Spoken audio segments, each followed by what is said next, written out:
तो हेलो दोस्तों, कैसे हैं आप लोग। वीडियो बनाने का पर्पस बिल्कुल क्लियर एंड कट है। सीधी बात, नो बकवास। कहने का मतलब ये है कि मैं ये नहीं चाहता कि जिन सिचुएशन को हमने फेस किया है वो सिचुएशन आप लोग फेस करें। आप लोग का बीटेक कंप्लीट हो चुका है, 8 सेमेस्टर का एग्जामिनेशन आपने दे दिया। रिजल्ट आना है वो तो आएगा ही, सही समय पे अपना रिजल्ट आएगा, कोई दिक्कत परेशानी उसके अंदर नहीं है। लेकिन अब आपको करना क्या है, कुछ चीजें उसी पे मैं डिस्कस करने वाला हूँ। वीडियो में अंत तक बने रहिएगा, ज़्यादा समय मैं आपका नहीं लूंगा। वीडियो को अपने फ्रेंड सर्कल में थोड़ा सा शेयर कर दीजिएगा ताकि वो लोग भी इन चीज़ों को देखें और एग्जैक्टली समझें कि मैं कहने की कोशिश क्या कर रहा हूँ।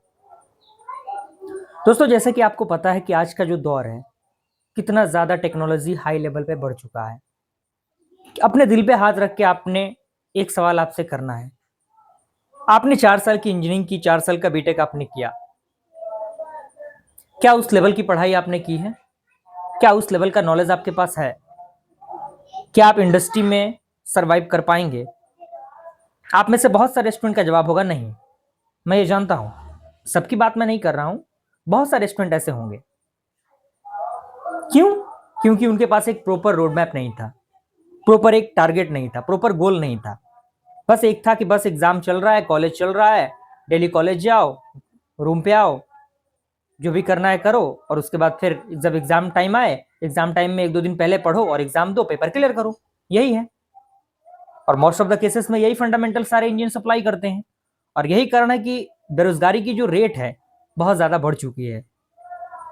और ऑब्वियस सी बात है, आज का जो दौर है AI, artificial intelligence, machine learning का दौर है। तो अगर आपके पास बेसिक बेसिक नॉलेज है तो वो नॉलेज रद्दी बराबर है। कोई भी इंडस्ट्री उस नॉलेज के बेसिस पे आपको एक्सेप्ट नहीं करेगा। अगर आपके पास एडवांस नॉलेज है, एडवांस स्किल है, तो अभी आप लोग एंट्री कर पाएंगे किसी भी फील्ड के अंदर, किसी भी कंपनी के अंदर। खासकर मैं सीएस ब्रांच की बात कर रहा हूँ। बहुत सारे स्टूडेंट का मिथ रहता है कि बस सीएस ब्रांच ले लो, बस बीटेक कंप्लीट कर लो, उसके बाद 10-20 लाख का पैकेज लग जाएगा, लाइफ सेट होगा। ऐसा कुछ नहीं होता, इससे विपरीत है लाइफ। अभी आपने कंप्लीट किया ना, अभी आपको बहुत मजा आ रहा होगा, बहुत सारे मन के अंदर होंगे, खुशी होगा, बहुत सारी चीजें होंगी। लेकिन जैसे ही कुछ दिन तक आप बेहतर महसूस करेंगे, कुछ दिन तक आपको ऐसा लगेगा कि चीजें बेहतर हो रही हैं, लेकिन एक समय ऐसा आएगा जब आप खुद को डिमोटिवेट महसूस करेंगे, क्योंकि जॉब आपको नहीं लग रही होगी। आप इधर उधर अप्लाई करेंगे, इधर उधर अपना रिज्यूमे सेंड करेंगे, सीवी सेंड करेंगे, लेकिन कहीं से कुछ रिप्लाई नहीं आ रहा होगा। तो मेरा एट द मेन पर्पस यही है कि जो हो चुका अब उस पर पछताने की कोई फायदा नहीं है, जो आने वाला है उस पर फोकस करना है। अपने एक फील्ड को डिसाइड करिए। अभी मान लीजिए बहुत सारे लोग ऐसे होंगे जिनका एक अच्छा खासा रेफरेंस भी होगा। तो जितने भी स्टूडेंट का जिनका रेफरेंस है, मैं उनसे कहना चाहूंगा कि किसी भी तरीके से रेफरेंस आपके पास है, आपके भैया, आपके जो भी रिलेटिव्स हैं, जो भी बड़े बड़े कंपनीज में काम कर रहे हैं, छोटी छोटी कंपनीज में काम कर रहे हैं, किसी भी हाल में आपको एंट्री ले लेना है। पैसा कम मिले कोई दिक्कत नहीं, लेकिन एंट्री ले लेना है। मैं अपनी एक्सपीरियंस के बेसिस पे चीजें आपको बता रहा हूँ। आपको किसी भी हाल में एंट्री ले लेना है, क्योंकि जब आपने एक बार एंट्री ले लिया ना, फील्ड के अंदर आप एंटर कर चुके हैं, तो अब आपके पास बहुत सारी चीजें रहती हैं, बहुत सारी चीजें रहती हैं सीखने के लिए, बहुत सारी चीजें रहती हैं एक्सप्लोर करने के लिए। नेटवर्क बढ़ता है, चीजें बढ़ती हैं। तो किसी भी हाल में एंट्री ले लेना है, भले ही 10,000, 15,000 जितना मिले आपको ले लेना है फर्स्ट टाइम में, और उसमें आपको एंटर कर जाना है किसी भी हाल में।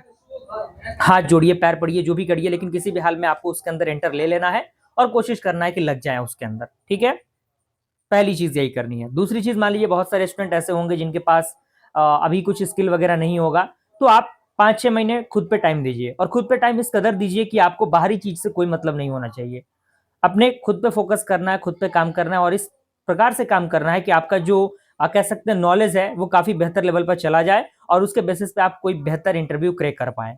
ये बहुत बड़ी चीज होती है। तो ये सारी चीजें हैं, और अपने आप के जो कह सकते हैं गोल है उनको सेट करिए, और उनके बेसिस पे काम करना स्टार्ट करिए, और मेहनत करिए दोस्तों, क्योंकि अभी मेहनत नहीं करेंगे तो बाद में बहुत ज्यादा पछताना पड़ेगा आपको। ये बात आप मान के चलिए। और इंजीनियरिंग किस लेवल पे आपने की है ये बखूबी आप भी जानते हैं, हम भी जानते हैं।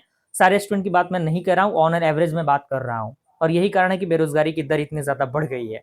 तो अपने आप पे काम करिए और कोशिश करिए कि किसी भी हाल में आप किसी कंपनी के अंदर इंटर कर जाएं। घर छोड़िए, घर त्यागिए, क्योंकि बहुत ज्यादा जरूरी है। एग्जाम देने के बाद घर जाने की कोई जरूरत नहीं है, क्योंकि रोजगार नहीं रहेगा, कोई पूछने वाला आपको नहीं है। रोजगार बहुत इंपॉर्टेंट है। पैसा है तो सब कुछ है आज के इस जमाने में। मनी, मन इज द पावर, आपको पता होना चाहिए।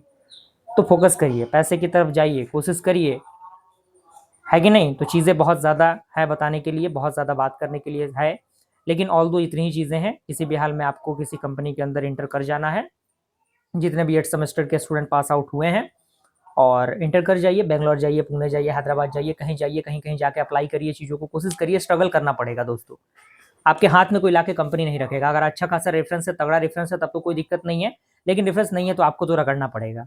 ठीक है, तो मेहनत करिए, कोशिश करिए, और चीज़ें अगर समझ में आ गई होंगी तो लाइक ज़रूर करके एक प्यारा सा कमेंट करिएगा, ताकि मुझे भी मोटिवेशन मिल सके, और बेहतर से बेहतरीन कंटेंट प्राप्त करने के लिए चैनल को सब्सक्राइब कर लीजिए। ओके, तो मिलते हैं फ्रेंड्स अगले वीडियो में, तब तक के लिए थैंक यू।